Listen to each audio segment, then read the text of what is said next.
ഏറെ ജനപ്രീതി നേടിയ സീരിയലായിരുന്നു ഏഷ്യാനെറ്റിൽ സംപ്രേഷണം ചെയ്തിരുന്ന പരസ്പരം. 2013 ആരംഭിച്ച സീരിയൽ 2018 ആയിരുന്നു അവസാനിച്ചത്. ഏകദേശം 6 വർഷത്തോളം കുടുംബ പ്രേക്ഷകരുടെ മനസ്സിൽ ഇടം പിടിച്ച പരസ്പരം ഇന്നും മറക്കാൻ പറ്റാത്ത ടെലിവിഷൻ പരമ്പരകളിൽ ഒന്നായിരുന്നു. ദീപ്തി ഐപിഎസും പടിപ്പുര വീട്ടിൽ പദ്മാവതിയും സൂരജുമൊക്കെ ഇന്നും പ്രേക്ഷക മനസ്സിൻ്റെ ഒരു കോണിൽ തങ്ങി നിൽക്കുന്ന കഥാപാത്രങ്ങളാണ്. പരസ്പരം സീരിയൽ താരങ്ങൾ അന്നും ഇന്നും എങ്ങനെയാണെന്ന് നോക്കാം. ദീപ്തി ഐപിഎസ് ആയി എത്തിയ ഗായത്രി അരുൺ.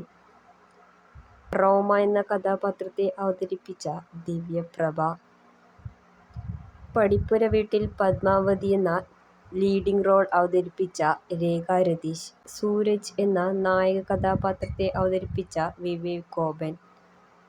മീനാക്ഷിയായി എത്തിയ സ്നേഹ ദിവാകർ. എസ്.ഐ ധനപാലനായി എത്തിയ ശോഭി തിലകൻ. ദിശ എന്ന ക്യാരക്ടർ അവതരിപ്പിച്ച അക്ഷയ ആർ നായർ. മുത്തശ്ശിയായി എത്തിയ വത്സല മേനോൻ.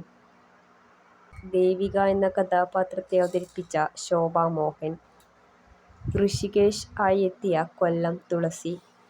സുരേഷ് എന്ന കഥാപാത്രത്തെ അവതരിപ്പിച്ച ശ്രീനാഥ് സ്വാമിനാഥൻ. കൊക്ക് എന്ന കഥാപാത്രത്തെ അവതരിപ്പിച്ച അനു ഗോപി. ജീവനായി എത്തിയ ശരത് സ്വാമി. ദിലീപ് എന്ന കഥാപാത്രത്തെ അവതരിപ്പിച്ച ശബരി ചന്ദ്രൻ.